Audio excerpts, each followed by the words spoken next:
नमस्कार, आप देख रहे हैं जन एक्सप्रेस। आपके साथ में आंचल श्रीवास्तव। आज की सबसे बड़ी खबर जम्मू कश्मीर से, जहां श्रीनगर की हजरत बल दरगाह में राष्ट्रपति के अपमान का मामला सामने आया। इस घटना ने पूरे प्रदेश की राजनीति में हलचल मचा दी है।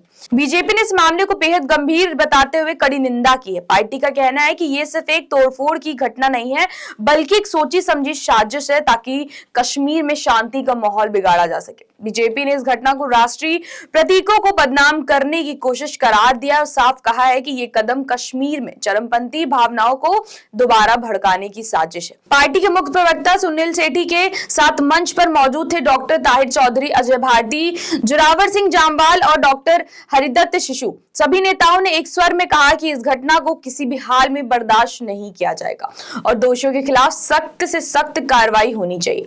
बीजेपी के मुख्य प्रवक्ता सुनील सेठी ने कहा है कि हजरत बल दरगाह में जो कुछ भी हुआ है वो सिर्फ तोड़फोड़ नहीं, बल्कि ये कश्मीर में शांति और सौहार्द को खत्म करने की एक खतरनाक चाल है। उन्होंने इसे एक तरीके की राजनीति साजिश करार दी और चेतावनी दी है कि इस तरह की घटनाएं कश्मीर को 1990 के दशक जैसे हालातों में ढकेलने की कोशिश है। सुनील सेठी ने कहा है कि राष्ट्रीय प्रतीक हर भारतीय का है, ये सिर्फ किसी राजनीतिक दल का नहीं है।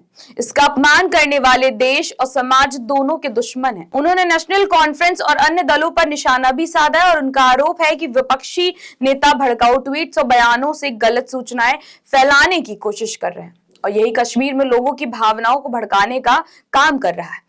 इस प्रेस कॉन्फ्रेंस में बीजेपी नेताओं ने यह साफ कहा है कि राष्ट्रीय प्रतीक का राजनीतिकरण किसी भी कीमत पर बर्दाश्त नहीं किया जाएगा। उन्होंने कहा है कि हजरत बल दरगाह न सिर्फ कश्मीर बल्कि पूरे भारत की आस्था और पहचान से जुड़ा हुआ है। ऐसे में वहां तोड़फोड़ करना, वहां राष्ट्रीय प्रतीक को नुकसान पहुंचाने की कोशिश करना पूरे देश की भावनाओं को आहत करने जैसा है। बीजेपी ने प्रशासन और पुलिस से मांग की है कि इस मामले की जल्द से जल्द गहन जांच की जाए और जिन लोगों ने शर्मनाक हरकत की है उन्हें कानून के दायरे में लाकर कड़ी से कड़ी सजा दी जाए। बीजेपी नेताओं ने चेतावनी दी है कि अगर इस तरह की गतिविधियों पर तुरंत रोक नहीं लगाई गई तो ये शांति और विकास की प्रक्रिया के लिए बड़ा खतरा साबित हो सकती है। उन्होंने कहा है कि कश्मीर लंबे समय से अमन और स्थिरता की तरफ बढ़ रहा है। ऐसे में इस तरीके की घटनाएं सिर्फ और सिर्फ अशांति और कट्टरपंथ को बढ़ावा देने की कोशिश है। सुनील शेट्टी ने 3 शब्दों में कहा है कि हमारे राष्ट्रीय प्रतीकों का अपमान करना हमारे अस्मिता पर हमला करना है या किसी भी धार्मिक स्थल पर हो, उसे किसी भी हालत में स्वीकार नहीं किया जाएगा। बीजेपी ने जनता से अपील की है कि अफवाहों पर ध्यान ना दें और शांति बनाए रखें। पार्टी का कहना है कि कुछ लोग राजनीतिक फायदे के लिए इस तरह की हरकतें कर रहे हैं। न्यूज रूम से बाहर आकर अगर हम इस पूरे मामले को देखें तो साफ है कि ये विवाद आने वाले दिनों में और भी राजनीतिक रंग ले सकता है। एक तरफ बीजेपी इसे राष्ट्रीय सुरक्षा और प्रतीकों के सम्मान का मामला बता रही है, तो वहीं दूसरी तरफ विपक्षी दलों पर आरोप है कि वे इसे राजनीतिक हथियार बना रहे हैं। लेकिन बड़ा सवाल यही है कि आखिर धार्मिक स्थल पर राष्ट्रीय प्रतीक को